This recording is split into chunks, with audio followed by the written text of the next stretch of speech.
1974, uma pequena cidade em Long Island, Nova York. Uma família inteira é brutalmente assassinada enquanto dorme, e o culpado, Ronald DeFeo Jr., afirma ter ouvido vozes que o obrigaram a cometer o crime.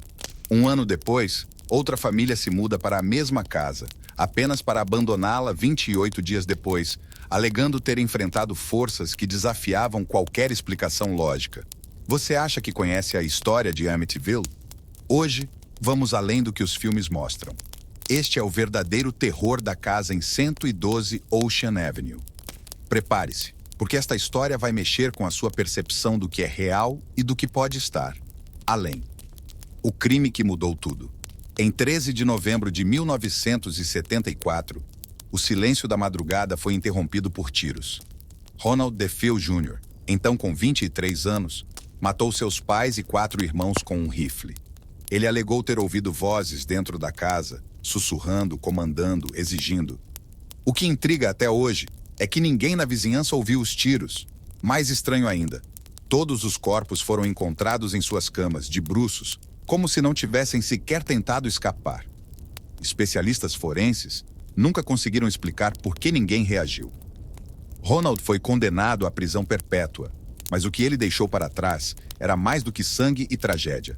Era algo que parecia vivo. A família Lutz e os 28 dias de terror. Pouco mais de um ano após os assassinatos, a família Lutz, George, Kathy e seus 3 filhos, comprou a casa. Era um sonho. 6 quartos, piscina, uma vista para o canal e um preço inacreditavelmente baixo. Mas o sonho virou pesadelo em questão de dias. George começou a acordar às 3h15 todas as noites, o mesmo horário em que os assassinatos ocorreram. Kathy sentia algo invisível a tocando. Os filhos relataram amigos imaginários que não eram nada amigáveis. E havia o porão. Os Lutz descobriram um quarto secreto, pintado de vermelho, que não constava em nenhuma planta da casa. George dizia que o quarto exalava um cheiro de morte, enquanto Kathy sentia um frio inexplicável. Mas o que mais aterrorizava os Lutz eram as aparições. George viu olhos brilhantes na janela, como se uma entidade os observasse. Kathy relatou ter visto o rosto de um velho deformado refletido no espelho. E uma noite, eles acordaram com um som de gritos vindo do andar de baixo. Mas a casa estava vazia. A investigação paranormal. A fama da casa atraiu os investigadores paranormais, Ed e Lorraine Warren, que afirmaram que Amityville era um dos casos mais perigosos que já enfrentaram. Lorraine, uma médium, descreveu a presença na casa como demoníaca. Durante a investigação, uma das fotos mais famosas foi tirada.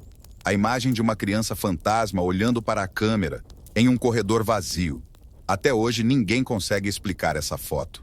Os Warren concluíram que a casa estava sob influência de uma força maligna, possivelmente conectada ao terreno, que já havia sido usado por um culto indígena para rituais sombrios. Mas nem todos acreditaram. Muitos acusaram os Lutz de terem inventado tudo para lucrar com a história, já que pouco tempo depois, eles venderam os direitos para um livro e mais tarde para um filme. Verdade ou exagero? O mistério permanece. Controvérsias e o legado de Amityville. Desde os eventos de 1975, a casa em Amityville passou por vários donos, mas nenhum relatou fenômenos semelhantes. Céticos argumentam que os Lutz criaram a história para escapar de problemas financeiros, enquanto outros acreditam que eles simplesmente despertaram algo que havia adormecido. E quanto a Ronald DeFeo Jr.? Até sua morte em 2021, ele manteve sua versão de que vozes o obrigaram a cometer os assassinatos. Será que ele foi apenas um assassino frio? Ou era realmente um peão de algo maior? Hoje, a casa em 112 Ocean Avenue permanece em silêncio. Mas quem passa por lá ainda sente algo, um peso, um frio inexplicável, como se as paredes guardassem todos os gritos que ecoaram no passado. Amityville é mais do que uma casa. É uma história que se recusa a morrer. E você, acredita que o terror era real ou apenas uma invenção lucrativa? Deixe sua opinião nos comentários e diga se você teria coragem de passar uma noite em 112 Ocean Avenue. Não se esqueça, o que vemos nem sempre é tudo o que existe, e o que existe nem sempre quer ser visto.